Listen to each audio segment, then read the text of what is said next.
Austin ISD is just one of more than 1,200 districts receiving these ratings today. According to the TEA, around a fourth of these districts improved their rating compared to 2025. Here to give us some more context about how this rating system works and the impact it has is Mary Lynn Pruneda. She is the Director of Education and Policy for the policy nonprofit Texas 2036. Mary Lynn, welcome and thanks for being with us today. Thank you for having me. We want to back up just a moment in this conversation. So talk to us about where this A through F system originated and why it was created in the first place.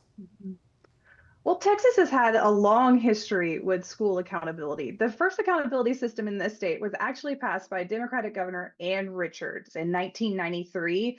And at the time, it was a landmark bill because it was the most rigorous accountability system in the country. And then since then, we've continued to update it. We've continued to improve it. And then for a few years, we actually weakened it significantly, and we saw an appreciable decline in student outcomes. And so over the past really 5 to 6 years, Texas has worked hard to improve its accountability system and increase the rigor. So you mentioned it there, but talk about the specific impacts we've seen in the years since this A through F rating system rolled out. Has it positively or negatively affected Texas education as a whole?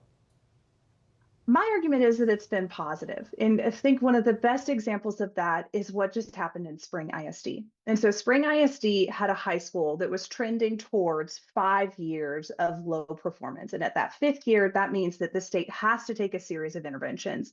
But the people at Spring ISD focused on this high school. They put in place best practices with regards to instruction and curriculum. And ultimately what happened is that they got out of the state takeover territory. And now the students in that high school are doing better than they were the prior year. And I think that's because of the accountability system. We do want to mention that repeating F grades have led to state takeovers at districts currently, such as Fort Worth and over in Houston. With Austin now facing that possibility, is there evidence those recent interventions are positively impacting those two districts? Well, the Fort Worth ISD intervention, it's still too soon to tell, but I do think there's good evidence in Houston that more students are reading and doing math on grade level and graduating ready for life after high school. And when I talk to parents, that's what they want out of their public school system. They want to make sure that they're going back to the basics, that kids can read and do math, and that we're preparing them to be the most successful adults possible. I also want to point out, in terms of incredible districts that are really knocking it out of the park for kids, there are districts all over this state with really high percentages of students in poverty that are doing amazing when it comes to teaching reading and math. Dovalina in Laredo ISD, it's located right on the border. You can see the Rio Grande River from this campus, and it is 100% of students that are low income, and it got 100 in the A through F system. So it's not about poverty, it's about instruction, and it's about people showing up and doing the very best for kids every single day. Interesting data there, and I'm glad you mentioned that. We did want to ask, critics of this accountability rating system have argued that the ratings often fail to account for challenges related to, as you said, inequality or poverty.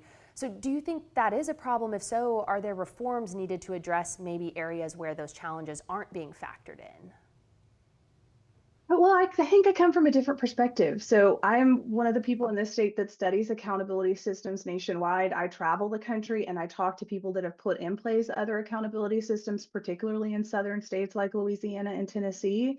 And Texas actually has a much more generous accountability system, I'll say, than those other states. In Texas, we allow districts to get the very best score of how many kids are on grade level or how many kids grew 1 year. And a lot of other states actually expect both from schools. And so that's something that I think just gets so lost in these conversations, is that the accountability system, yes, it's rigorous, but it's not nearly as rigorous as some of the states that we're economically competitive with. Well, Mary Lynn, I do want to circle back to the latest ratings put out by the TEA today.